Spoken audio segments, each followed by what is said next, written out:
greatest love of all is happening to me.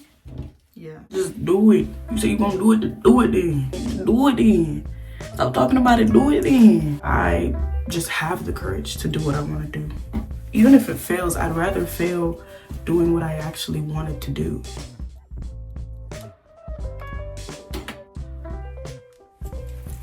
Hello everybody, my name is Sean and this is my first video of 2026 and yeah, I'm excited for 2026. I think 2026 is just gonna be a great year. Particularly what I will say is that I am reconstructing in every way what time looks like for me and what time means to me. I think that I've, like many of us, gotten so used to how we encapsulate time and view it. It cripples us, I think. I'm gonna just speak for myself, but I think that time has had a pattern in my life to cripple me and to bound me. I think time, you know, as the way we know it as our social construct, as I said, is just, I just want to change my perception of it entirely. Some people are at different stages of their life at this time and like for me, that's never really been a thing. It's never been a thing to compare myself to anybody else. I've never really felt the need to or the pressure to be where anybody else is at. But I think my thing with time is I thought for myself that I would be at a certain place in my life because of expectations that I put on my own life. Not that I have any expectations of anybody else's life and their dreams and aspirations, because most of the time, and I've known this since a very, very young age, maybe as early as 9 years old, that I never really wanted to live anybody else's life. I always dreamt of being true to myself as I matured. And I always had that level of understanding that my destiny is written for me and what I want is written for me. And I really don't care to have anybody else's lifestyle. But that doesn't negate the fact that I do perceive time in the same way that other people do. So I'm rambling. I hope that what I'm saying makes sense. You know, I think a lot of artists struggle with being like, especially if you've been working really, really hard for a long time but haven't been noticed. It's like, when is my time? You know what I mean? Like, everybody started when they were a lot younger, and now I'm this age and I'm not where I thought I would be, and other people are getting, you know.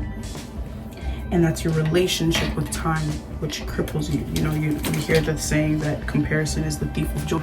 I don't know, I just think I'm like over it, bro. I'm over the, you know, systematic way of looking at, you know, the lie that we've been sold. Like, you have to have this going on in your life at this time and at this age, and if you haven't, then you're failing and you're not doing, you know, fitting this norm or this expectation, this social expectation that we all kind of subconsciously have, and you're not making it where you need to be. And so as I sat here and like I wrestled with myself about like, what's important to me, girl?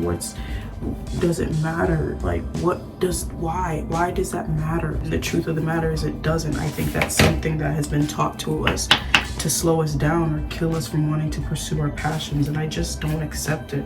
I just have a really hard time with people telling me what to do, especially when it doesn't make any sense, and I just refuse to have no as the answer. I refuse to settle for something that somebody else thought my life should be like at a certain moment of time.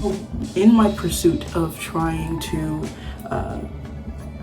differentiate what, or reconstruct what time means to me, I've no longer made, you know, these vision boards and these, you know, I made these 5-year plans and these vision boards, but I no longer measure it in the concept of time. I measure it in the concept of milestones. Is that instead of it being like, I want to do this in 5 years, I will say, once I do this, my next goal would be to do this. You know, it's not about time anymore. It's about once I reach a milestone, no matter how long it takes me. Now, I've eliminated the pressure that would then, for me, cease my ability to pursue this thing because I'm pressured by the concept of time. And once I don't reach it in a certain amount of time, I feel defeated, or I feel like I'm not able to do something and I'm not good enough, or I haven't been focused enough, or I wasn't doing what to eliminate all of those factors that are merely just distractions. I've set milestones that I would like to reach without the pressure of time, without binding me to something that I have no control of, which is time. I changed my language. I've changed my dialect when it comes to tweet. It's not about the time heals all. It's the work that I do with the moments that I get. It's a moment. It's a milestone that I've reached. Once I have this much in my savings account, I will then, you know, get a car. But it has nothing to do with time. And I think that has really changed the trajectory for me and my mindset with the way that I'm going about life. I don't know, I think I'm just open. I'm seeing things clear. You know, I don't know, I think anything divine exists outside of time. We're mortal beings. So, I mean, we only have a limited time, but a limited to who, though? You know, if my music lasts longer than I do, if generational curses are broken, despite how long I live, what did time really matter as long as it got done? These are questions that I really do. I have, you know, I have these conversations with myself all the time, all the time. I'm reading this book called The Alchemist, and prior to that, I had finished a book called The Power of Now. The Power of Now talks about being present and all of the things that come with it, that there's nothing that exists outside of this current moment. There's nothing more important than what you are doing right now, because that's the only thing that you have the power to be still and present. And, you know, everything merely is just something that is waiting to happen or has already happened. And in me reading this book thus far, it talks about this man who's on this journey in pursuit to get his dream accomplished. But there's so many things that happen from him accomplishing this dream or on his journey to get what he desires and where he is now. There's so much that happens in that amount of space, in those moments, that are all imperative to reaching where he wants to reach, his goal, his destiny. And it's the journey that he realizes was the most significant part. But he needed to have those moments in order to be able to receive his gift, or be able to receive the heaviness and the weight that came with his calling. And so I think everything is done with a purpose, and if that's the case, what does it matter how long it took me if I needed all of those little moments to make me prepared for this one right here? It flows, and how often the sun sets and rises, and how the birds chirp. I mean, religiously, they do this every single day in and day out. The water flows like that every single day. When I was there 2 years ago, 5 years ago, 7 years ago, 10 years ago, before I was born, the river flows the same way consistently. It has no measure of time, neither does the sun. No matter what we're going through in life, what is guaranteed is that the sun will rise, it will set, the water will flow, and there will be 4 seasons every single year, like clockwork. It is religious. The art of the world doesn't stop just because you perceive time in a different way. So why would my art stop just because I perceive time in this way? Why don't I just flow like the river does? And I think that if you are on a pursuit, if you are like the man in The Alchemist, if you are focusing on and honing in on your power, I think that you should do that. To make you feel like you're running out of time. There's no time to chase after your dreams. There's no time to do what you know the world needs. We need more people that are daring to live their passions. You know what I mean? Yes. That's the reason why I titled my video, they titled it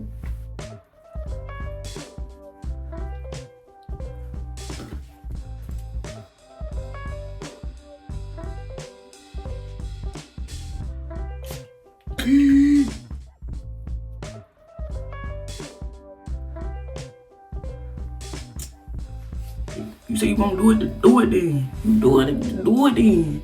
Stop talking about it, do it then.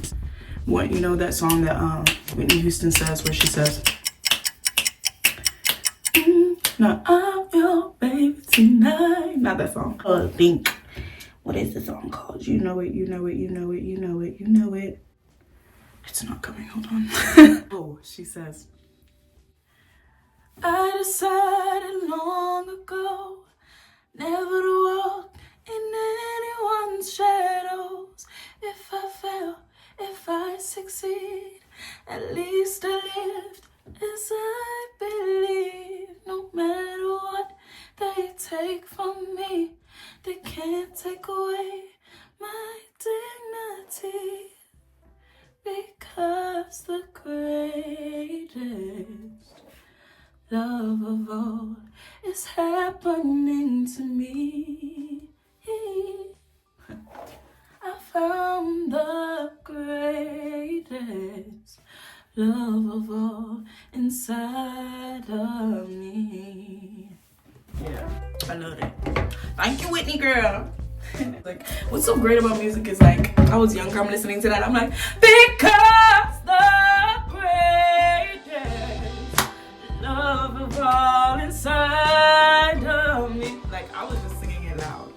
But now that I'm like maybe around the age that she was when she was figuring this all out, it's like I can relate more than ever. So what does time matter? Like, it doesn't matter. My good sis Whitney is, you know, no longer with us, unfortunately.